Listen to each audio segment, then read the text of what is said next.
పేరు ఎస్ ఝాన్సీ. నేను రైతు కూలీ సంఘం ఆంధ్రప్రదేశ్ రాష్ట్ర అధ్యక్షురాలు. నిన్న మేము రైతు కూలీ సంఘం ఆంధ్రప్రదేశ్లో ఈరోజు మా రాష్ట్ర కార్యవర్గ సమావేశం జరుపుతున్నాం. ఈ కార్యవర్గ సమావేశంలో అనేక రకాలైనటువంటి ముఖ్యమైన సమస్యల మీద కొన్ని ముఖ్యమైనటువంటి నిర్ణయాలు మేము తీసుకున్నాం. సమస్యలు కూడా ఏమేమి ఉన్నాయనేటువంటి దాన్ని మీ అందరి ముందు ఒకసారి మాట్లాడి దీనికి కావాల్సినటువంటి కార్యాచరణ ఏమిటి అనేటువంటిది కూడా మేము నిర్ణయించుకుని చెప్తాం.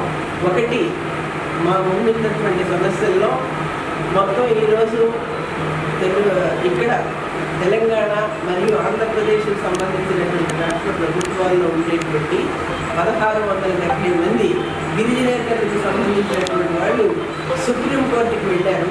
వాళ్ళు ఏ కారణం మీద వెళ్ళారంటే, గిరిజన ప్రాంతాల్లో 1/70 చట్టం ఉంది. ఆ చట్టాన్ని పూర్తిగా ఎత్తివేసి మొత్తం ఆ ప్రాంతంలో ఉండేటువంటి భూముల మీద హక్కులు అందరికీ రావాలనేటువంటి దాంతో వాళ్ళు కోర్టుకి వెళ్ళారు, సుప్రీంకోర్టుకి.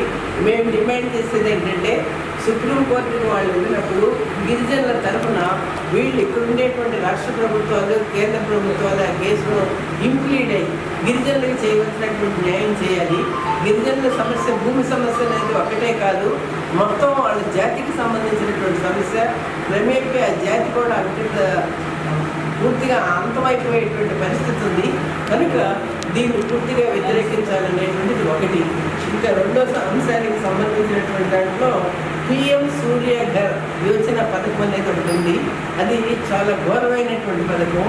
ఈరోజు SC ST ఇళ్లకు సంబంధించినటువంటి వాటిని వాళ్ళంతా తీసుకుని వాళ్ళు PM దాని కింద మొత్తం వాళ్ళ దగ్గర ఒక లెటర్స్ తీసుకుని ప్రతి ఒక్క ఇంటి దగ్గర కూడా కంపల్సరీగా వాళ్ళు చేస్తూ ఉన్నటువంటి పరిస్థితి ఉంది. ఇది తీసుకుని ఆ గిరిజనులు కానీ లేకపోతే SC ఇళ్ల మీద కానీ వీళ్ళకి ఏమాత్రం కూడా హక్కు లేకుండా 25 సంవత్సరాలు చదరపు గజానికి ₹1 చొప్పున అద్దె ఇస్తామని చెబుతూ వాళ్ళ మీద వాళ్ళ చేత సంతకాలు పెట్టించుకుని అక్కడి నుంచి ప్రొడ్యూస్ అయ్యేటువంటి సోలార్ ద్వారా వచ్చే కరెంట్ అంతా కూడా వీళ్ళకి వెళ్ళిపోతూ ఈ కరెంట్నంతటినీ కూడా రేపు పెట్టబోయేటువంటి గూగుల్ సెంటర్లకి వీటన్నిటికీ చాలా చేస్తున్నారు. ఇది అసలు వాళ్ళతో ఎవరితో సంబంధం లేకుండా కొన్ని ఫారాలు తెచ్చి సంతకాలు పెట్టించి మొత్తం ఆ సర్పంచ్లతో కానీ ఎవరితో సంబంధం లేదు. ప్రజలకి ఏ మాత్రం కూడా వాళ్ళని ఎడ్యుకేట్ చేయకుండా, ఇన్వాల్వ్ చేయకుండా మీకోసమే ఈ కరెంట్ అని చెప్పి అన్యాయంగా ఈ కరెంటుకి సంబంధించినటువంటి దాంట్లో ఇప్పుడు ఏం చెప్తున్నారంటే, మేము ఇచ్చే కరెంటే మీకు వస్తుంది, కానీ అక్కడి నుంచి ప్రొడ్యూస్ అయ్యే కరెంటు మాత్రం మేము డైరెక్ట్గా గిడ్లకి కట్టేస్తాం, అది వేరే ప్రైవేట్ సంస్థకి అమ్మేస్తామని చెప్తున్నారు. ఇది చాలా ఘోరమైనటువంటి పథకం.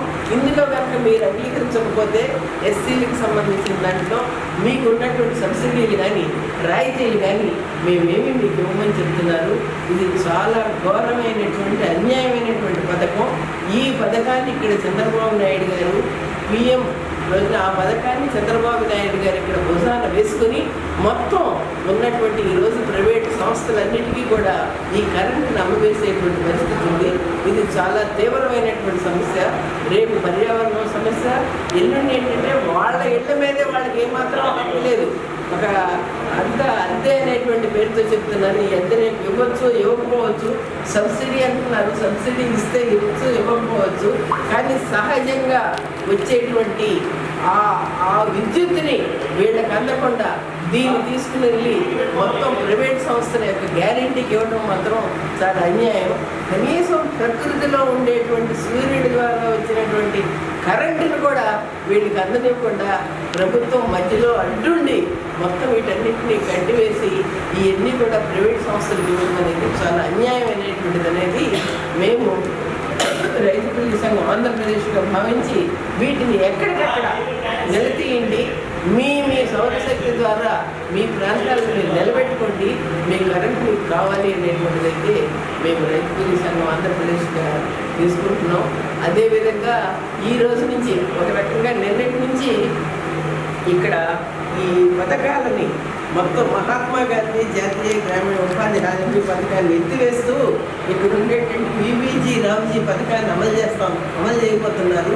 ఇది కూడా చాలా అన్యాయమైనటువంటి ఈ పథకాన్ని ఎత్తివేసి ఇంతకు ముందు ఉండేటువంటి గ్రామీణ ఉపాధి హామీ పథకాన్ని అమలు చేయాలనేటువంటి దాన్ని కూడా మేము మా రైతు కూలీ సంఘం ఆంధ్రప్రదేశ్గా మేము చెప్తూ ఉన్నాం. అదేవిధంగా ఇప్పుడు అందరికీ తెలుసు, ఒంగోలు జిల్లాలో పెద్ద ఎత్తున పొగాకుకు సంబంధించినటువంటి రైతాంగం పెద్ద ఎత్తున ఆందోళన చేస్తున్నారు. అక్కడ వాళ్ళకి గిట్టుబాటు రేట్ లేదు.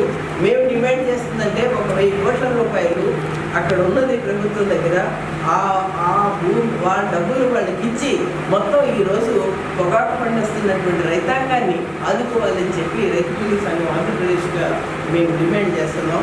అదేవిధంగా ఎల్నీనో ప్రభావం అనేటువంటి చాలా తీవ్రంగా రాబోతూ ఉన్నది కనుక ఎక్కడ కూడా సాగునీటికి సంబంధించినటువంటి దాంట్లో ఆరుతడి పంటలే వేసుకోవాలి తప్ప సాగు నీరునైతే ఇక్కడ ఇవ్వలేము అని చెప్పి ప్రభుత్వం పెద్ద ఎత్తున ప్రచారం చేస్తుంది. ఇది చాలా అన్యాయమైనటువంటిది. ఈ రోజు వరకు కూడా వీళ్ళు ఈ విధంగా ఎల్నిఓ రాబోతుంది అని అంటే ఇప్పటి వరకు ప్రభుత్వం ఏం చేస్తుంది?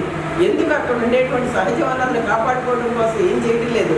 చేసి ఇప్పుడు మానేసి మీరు కేవలం ఆరుతడి పంటలు వేసుకోండి, వరి పండించడానికి వీల్లేదు, అయితే పప్పు ధాన్యాలు పండించడానికి వీల్లేదు అని చెప్పడం అంటే రేపు భవిష్యత్తులో వాళ్ళకే కాదు మొత్తం భారతదేశంలో ఉండేటువంటి రైతాంగానికి కూడా ఆహార భద్రతకు సంబంధించినటువంటి సమస్య ఉంటుంది. కనుక ఇవన్నీ ఇంకా అనేక రకాలైనటువంటి ముఖ్యమైనటువంటి సమస్యలన్నింటినీ కూడా మేము తీసుకుని రైతు కూలీ సంఘం ఆంధ్రప్రదేశ్గా మేము వీటన్నిటి మీద ఒక కార్యక్రమం రూపొందించుకుని అటు గిరిజనుల్లోకి, ఆదివాసీల్లోకి, దళితుల్లోకి, పేద రైతాంగంలోకి, రైతు కూలీల్లోకి, కౌలు రైతుల్లోకి మేము కార్యక్రమం తీసుకుని వెళ్ళాలనుకుంటున్నాం. మీ యొక్క సహాయ సహకారాన్ని మేము ఈ పత్రికా ముఖంగా మీకు విజ్ఞప్తి చేస్తున్నాం. అక్కడ సోలార్కి సంబంధించినటువంటి విషయంలో అక్కడ కొండమొదలు గ్రామ సర్పంచ్ వచ్చారు.